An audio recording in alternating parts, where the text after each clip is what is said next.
जिल्ह्यात शक्तीपीठ महामार्गाला शेतकऱ्यांचा विरोध असताना प्रशासनाकडून जबरदस्तीने मोजणी सुरू केली आहे। या महामार्गाला शेतकऱ्यांचा विरोध आहे, त्यामुळे हा महामार्ग रद्द करावा या मागणीसाठी महामार्ग बाधित शेतकऱ्यांनी कृषी दिनादिवशीच बहर पावसात अंकली येथे सांगली कोल्हापूर महामार्ग रोखला। या आंदोलनामुळे या महामार्गावरील दोन्ही बाजूने वाहतूक 1.5 तास ठप्प झाली।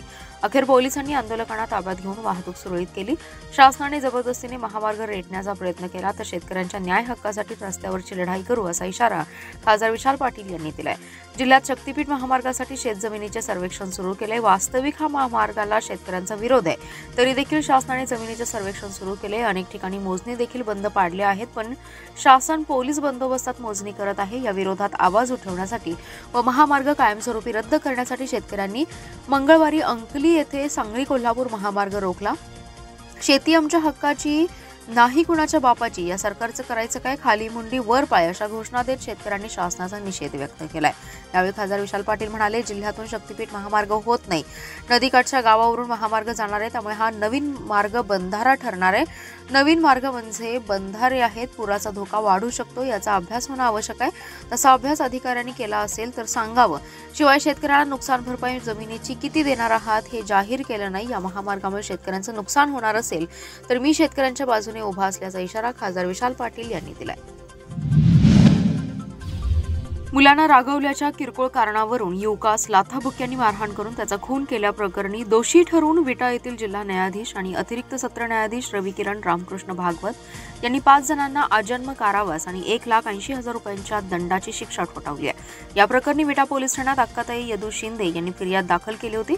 मारहाणीची घटना ही 16 मे 2016 रोजी सायंकाळी 7च्या सुमारास घडली होती।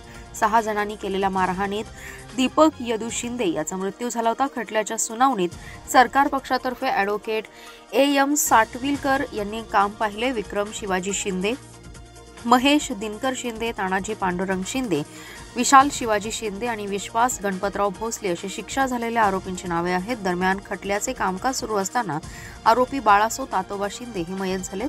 फिर्यादी अक्काताई यांचा मुलगा दीपक आणि आरोपी हे नातेवाईक आहेत। 16 मे 2016 रोजी सकाळी अक्काताई यांनी त्यांच्या साड्या धुवून घराबाहेर वाळत घातल्या होत्या। सकाळी 10च्या सुमारास विक्रम याच्या पत्नीने त्या सर्व साड्या फाडून टाकल्या। यातून वाद झाला। सायंकाळी 7च्या सुमारास विक्रम हा अन्य 5 आरोपींना घेऊन दीपक याच्या घराबाहेर आला। त्याने दीपक याला घराबाहेर बोलवलं आणि 6 जणांनी त्याला लाथाबुक्क्यांनी बेदम मारहाण केली। यावेळी अक्काताई यांचे पती यदू शिंदे हे मध्ये पडले असता आरोपींनी त्यांनाही मारहाण केली।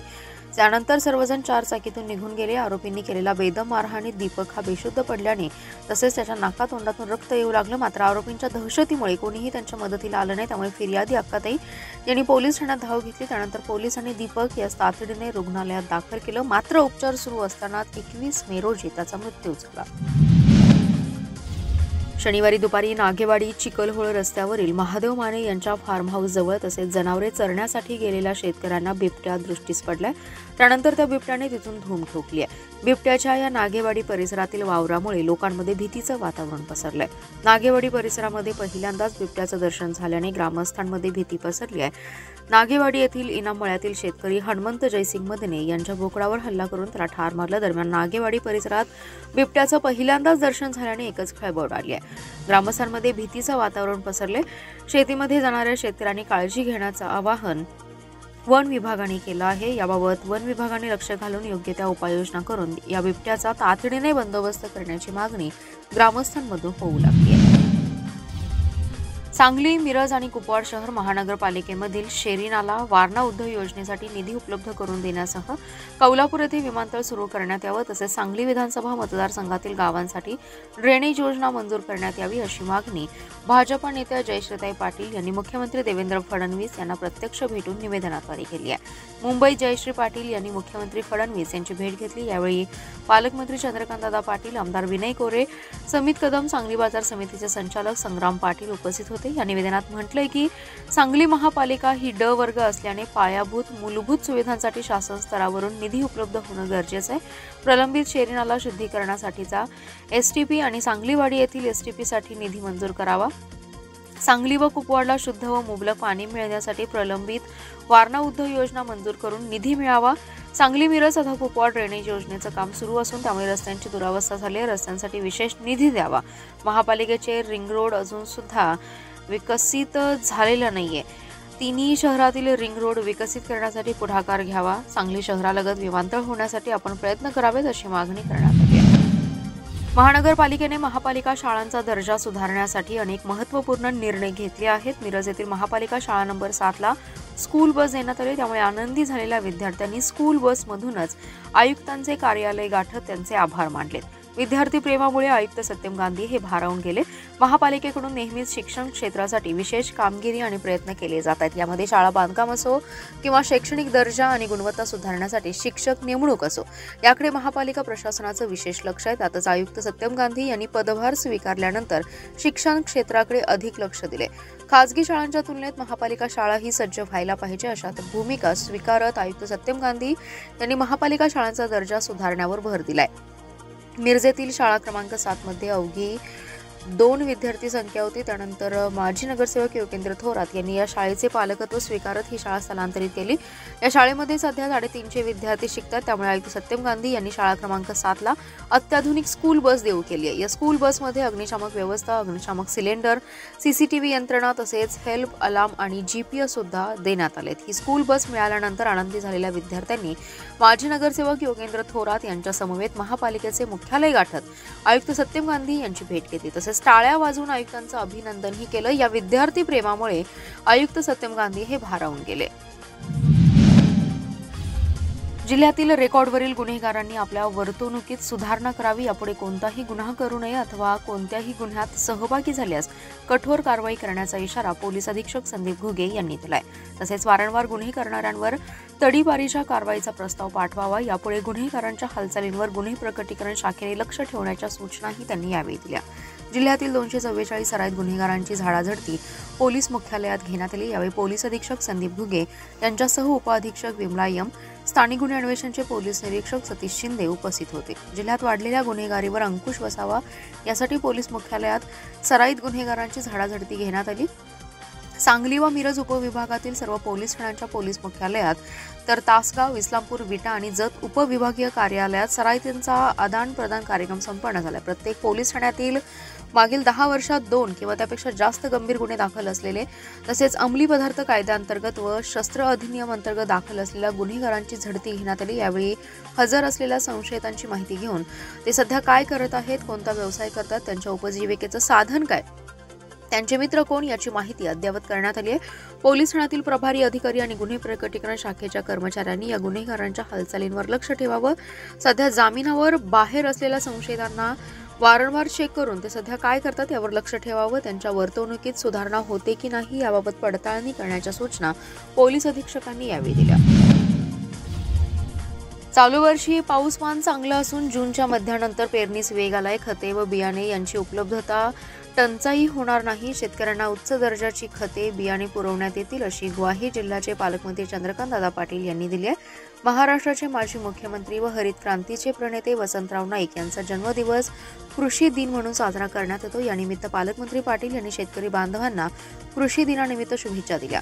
पालकमंत्री पाटील म्हणाले, जिल्ह्याचे भौगोलिक क्षेत्र 8,61,000 हेक्टर असून आणि निव्वळ पिकाखालील क्षेत्र 5,76,903 हेक्टर आहे. तसेच जिल्ह्यातील खातेदार संख्या 6,86,122 इतके. देशात आज महाराष्ट्र कडधान्य, फळे, भाजीपाला उत्पादनात आणि कृषी प्रक्रियेमध्ये आघाडीवर आहे. सांगली जिल्हा देखील कृषी क्षेत्रात चांगली प्रगती करत आहे. जिल्ह्यात कडधान्य, तृणधान्य पिकासह द्राक्ष, आंबा, डाळिंब, पेरू लागवडीखाली क्षेत्र वाढत असल्याबद्दल त्यांनी समाधान व्यक्त केले. प्रधानमंत्री किसान सन्मान योजनेअंतर्गत जिल्ह्यातील सुमारे 4 लाख शेतकरी बांधवांना 1,444 कोटी 85 लाख रुपये इतके 19 हप्त्यांमध्ये फेब्रुवारी 2025 अखेर वितरित केलेत. नमो शेतकरी महासन्मान योजनेअंतर्गत 477 कोटी 24 लाख रुपये 6 हप्त्यामध्ये एप्रिल 2025 अखेर वितरित केलेत. जिल्ह्यात ॲग्रिस्टॅक योजना राबवण्यात येत असून आतापर्यंत 3,79,000 शेतकऱ्यांनी शेतकरी ओळख क्रमांक घेतलाय. समान काम समान वेतनासह अन्य प्रलंबित मागण्यांसाठी जिल्ह्यातील 108 रुग्णवाहिकेवरील चालकांनी काम बंद आंदोलन सुरू केले. मंगळवारी रुग्णवाहिका बंद ठेवत चालकांनी जिल्हाधिकारी कार्यालयासमोर धरणे आंदोलन केलं. यावेळी 50हून अधिक चालकही उपस्थित होते. समान काम समान वेतन तत्वावर वेतन व भत्ता 1 ऑक्टोबर 2024च्या अधिसूचनेनुसार कुशल दर्जाचे वेतन अदा करावे.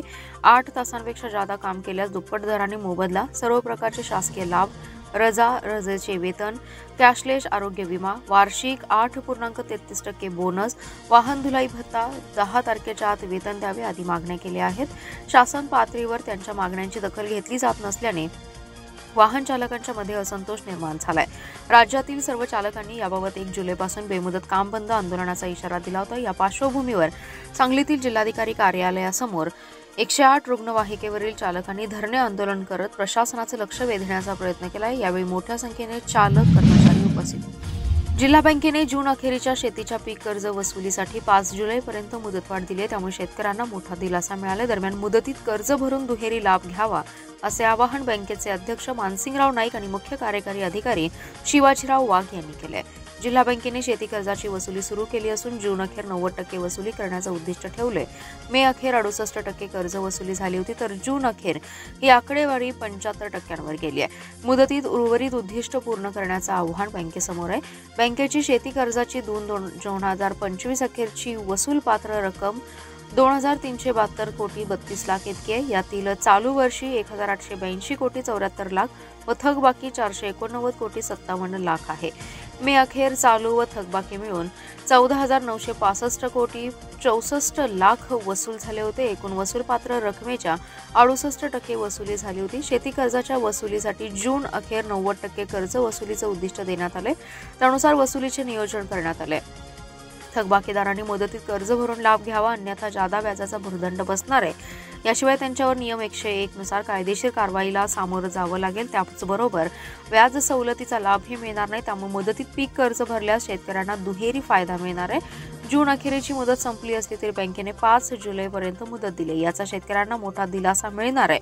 मुदतीत कर्ज भरून व्याज सवलत आणि जादा व्याजाचा होणारा भुर्दंड वाचवण्याचं आवाहन बँकेचे अध्यक्ष मानसिंगराव नाईक आणि मुख्य कार्यकारी अधिकारी शिवाजीराव वाघ यांनी